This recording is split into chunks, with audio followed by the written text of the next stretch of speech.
Wednesday and wondering about letting it be.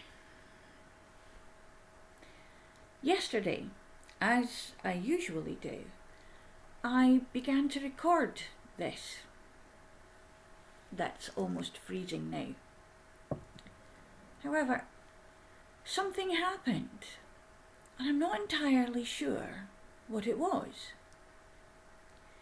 You see, I did the usual things, but when it came to the end of the recording, the one thing that was different, I absent-mindedly, unmindfully closed the laptop. Now, I've done this before and it hasn't been a problem. However, Zoom did not convert my recording. Oh my! Well, I looked for that everywhere I could think of. I almost stripped the computer apart trying to find the thing. And then I realised that I was just going to have to let it be. Because I could have spent all night mithering about it. And what was there to mither about? It was now in the past. It was something that I said. It was alive, after all. And the only thing about having a recording was as a backup, really, to that live. And also I put it on the YouTube channel, Journeys with Bear and Wolf. I realised that there are many things in my life for a long, long time that I just couldn't let be. Scabs being picked, making scars that would have healed had they been let be. I was talking to someone recently, and when I spoke to them about a fire ceremony, about burning away the story of their past and the emotional attachment to that story, not the story itself, because we can't erase it, it's still there, it was done, and the consequences of it are where we're standing right now, most of the time, because we haven't dealt with the consequences most of the time. There are many of us who do, however, not all. And there are many stories that we do deal with the consequences of, but not all. There are some that we kind of hold. As in Burns's poem about his wife nursing her ire. We nurse our ire over our stories, some of our painful slights that we feel were made upon us. We just don't let them be. This holds us, this spikes our foot in the past. And it actually energetically drains us of being who we can be, who we are, who we're meant to be. And that's what Al meant when he was talking about the idea of being where we should be, but not where we could be, or where we want to be. Sometimes I think it's like being on a bungee rope, having a bungee rope tied around your waist, and you're pulling and pulling and pulling, and you're getting there and getting there and getting there, and you're just about to grab on to it, and boom! You're right back where you started, because you're attached. You can't fly, you can't run forwards in freedom and joyful abandon. No. Boom! You're straight back. One of the best times that we find that we can let things be is during meditation and journeying. The reason that we use, well, actually I'm going to just put a little codicil in it. The reason I use journeying to the drum more than anything else is because of the timing element. I could quite happily stay there because I know I can access it any time. I don't really have to use the drum because I already have a drum, an internal drum called a heartbeat. And I have good imagination, so I can replay a drum beat in my head. We can all do things like that. Some of us don't see pictures. Some of us can hear things. We can replay. And that's another thing about letting it be. How many times have you repeated a conversation in your head that didn't go your way? How many times did you do as the French call it, l'esprit sur l'escalier, so the spirit on the stairs? How many times did you change what you would have said, what you did say to what you would have said?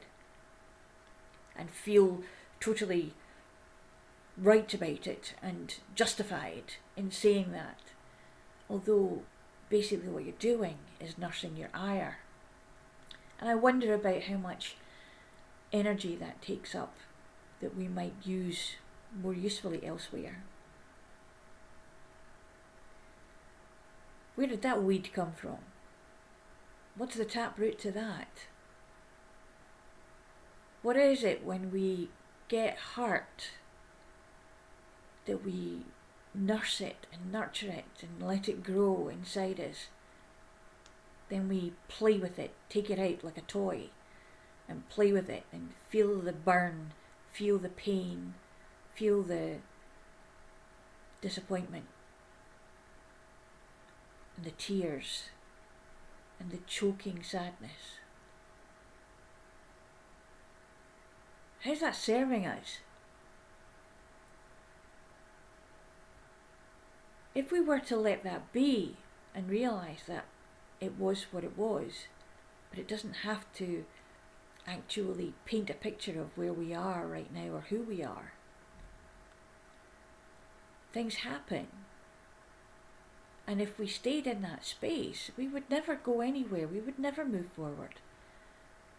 We'd probably still be in caves waiting for fire. It always takes one brave soul to breach the wall, to go over the top, to go through the barrier. And then we will follow, some of us, not all of us. Goes back to what I was saying yesterday about being in a rut, and the day before about sitting in a bath of custard. Ew. And sometimes that's one of the less than useful parts of letting it be. We can let ourselves be stuck in those spaces. Because what else is there? Why would we go out of that? Why would we put ourselves through that? But that's a mindset too. Because you're already manifesting what's going to happen, and it's going to be bad when we do that. We do that. I do that. I know I do that. I did it when I was a child. I had an escape route though, where my little secret garden was the zoo. And I had different people there who didn't know me as the person my family knew, or thought they knew. And I could stretch my wings in safety there, because I wasn't being bullied, and I wasn't being told I was unworthy, or that I couldn't do things. I was actually encouraged there. I was taught there. I found my passion there, or one of them anyway. Actually, I found more than one passion there, but that's another story.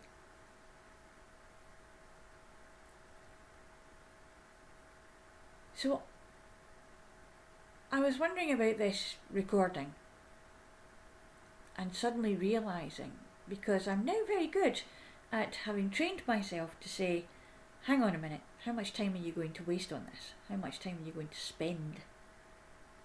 And put yourself into the red as far as time and energy is concerned. And I looked at the computer and I thought, you're a machine. You're supposed to do these things. So it must be an error. There must have been something that I did that I caused this to happen. I closed the lid. Unconsciously, maybe I meant to. Freud said there were no accidents, but then he's not really my favourite person in psychology. I'm more a Jungian person. I think Jung was closer to the shamanic angle than anything else.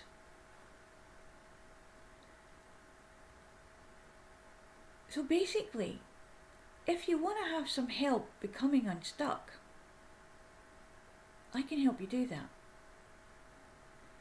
If you want to understand what it's like to be able to leave things in the past and look on them as museum pieces, even, if you're going to walk through the corridors of your past, see them as exhibits in a museum with little tags. This was this.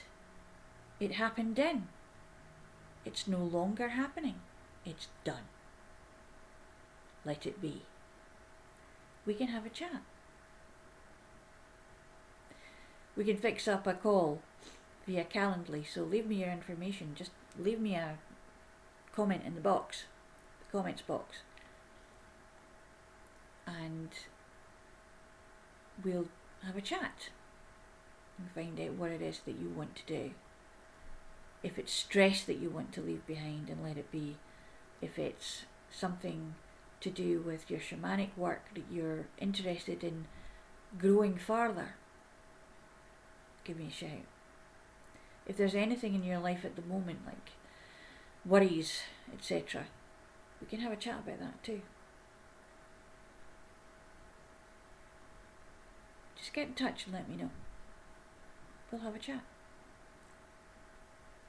But just think about letting it be and understand that it doesn't mean it didn't happen. It just means that it's had its time, and it's now time to go on to something else that will take you forward. I'll see you tomorrow and leave you to wonder on letting it be. Be well, be blessed, be loved. Let it be.